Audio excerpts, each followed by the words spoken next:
More than half a century has passed since the Zodiac killer first entered American history.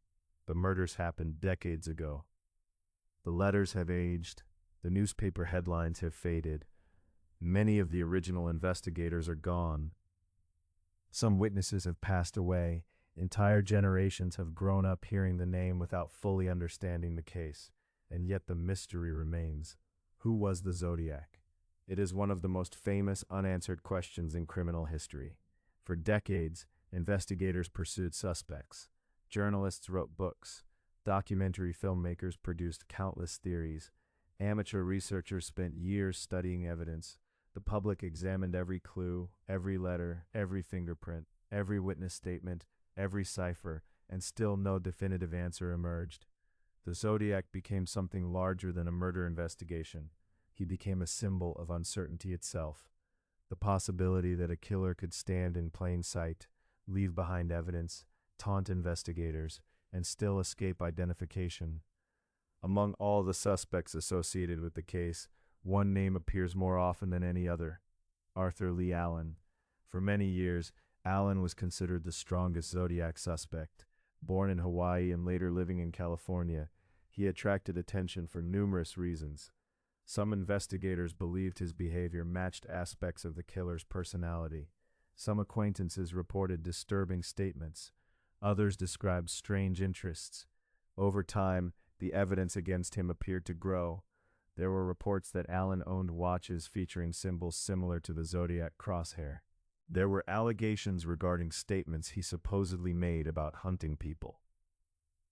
There were coincidences involving locations, timelines, and personal history. To many observers, the case against Allen seemed compelling, but there was a problem: evidence. The strongest suspicion in the world means little without proof. Investigators compared fingerprints. The results did not conclusively match. Handwriting experts examined samples. The conclusions remained uncertain. DNA evidence later failed to provide a definitive connection. Again and again, Allen appeared close to fitting the profile, but never completely. Some investigators remained convinced, others remained skeptical. The debate continues even today. Arthur Lee Allen died in 1992, and with his death, the possibility of a definitive confession disappeared. Yet he remains the most famous suspect in the entire case. But Allen was far from the only candidate. Over the decades, dozens of names emerged. Some came from police investigations, others from journalists, others from amateur researchers. Each suspect seemed promising for a time. Then weaknesses appeared: alibis, lack of evidence, contradictions, missing connections. The same pattern repeated endlessly. A suspect would rise, public interest would grow, then the theory would collapse. The Zodiac case became a graveyard of almost solutions. One particularly frustrating challenge involved forensic evidence. Today, people often assume DNA can solve almost anything. Television programs frequently present forensic science as a near-perfect tool. Reality is more complicated. The Zodiac investigation began long before modern DNA analysis existed. Evidence collection methods were different. Preservation standards were different. Many items degraded over time. Some evidence may have been contaminated. Some may never have belonged to the killer at all. Investigators repeatedly attempted modern testing. Occasionally hope appeared, then uncertainty returned. Even the letters themselves presented challenges. Did the Zodiac personally seal every envelope? Did someone else handle them? Did contamination occur? Could partial DNA profiles be trusted? The answers remain uncertain. Fingerprints created similar problems.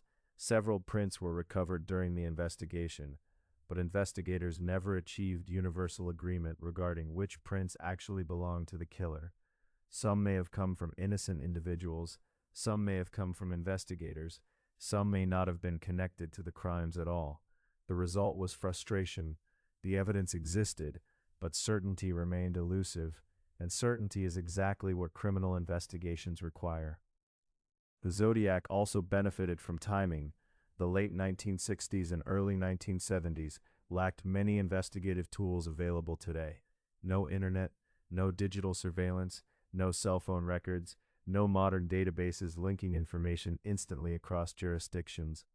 The killer operated during an era when disappearing was significantly easier. That reality may explain why the Zodiac succeeded where many modern criminals would fail. Yet perhaps the most unsettling possibility is the simplest. What if the Zodiac was exactly what he appeared to be? An ordinary-looking man, a person who blended into crowds, a neighbor, a co-worker, someone who never attracted suspicion from those around him. The witness descriptions never suggested a monster. They suggested a normal-looking adult male. That possibility is frightening, because it reminds us how little appearance reveals about character. The Zodiac carefully built a public image. The symbol, the letters, the ciphers, the threats, the media attention. But all of those things may have hidden the truth. The real person behind the myth may have been far less dramatic. The legend became famous. The man remained invisible. As decades passed, the case evolved. New investigators reviewed old files. New technologies examined old evidence. Documentaries introduced the mystery to new audiences. Books explored competing theories.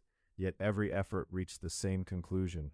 The Zodiac killer has never been officially identified. Perhaps one day, new forensic breakthroughs will change that. Perhaps forgotten evidence still exists. Perhaps a future discovery will finally provide answers.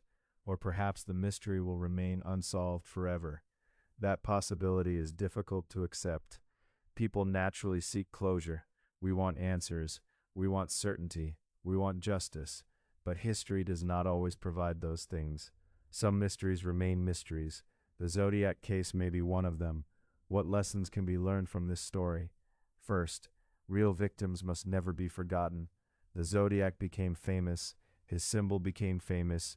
His letters became famous. But behind every headline stood real human beings. David Faraday, Betty Lou Jensen, Darlene Ferrin, Cecilia Shepard, Paul Stein, and others whose lives were forever changed. Their stories matter more than the mythology surrounding the killer. Second, fear itself can become a weapon. The Zodiac understood this. He did not simply commit violence. He manipulated attention. He used media. He used uncertainty. He used imagination. And in many ways, the fear he created became part of the crime itself. Finally, the case reminds us that not every question receives an answer. Some mysteries survive generations. Some investigations remain open long after participants are gone. Some names disappear into history. And sometimes the truth remains hidden. More than 50 years later, the Zodiac killer remains unidentified. The letters remain studied. The ciphers remain analyzed. The suspects remain debated. And the mystery remains alive. Perhaps somewhere in forgotten evidence, the answer still waits. Or perhaps the Zodiac took his identity to the grave. Either way, the case remains one of the most fascinating and disturbing mysteries in American history. This concludes the Zodiac Files.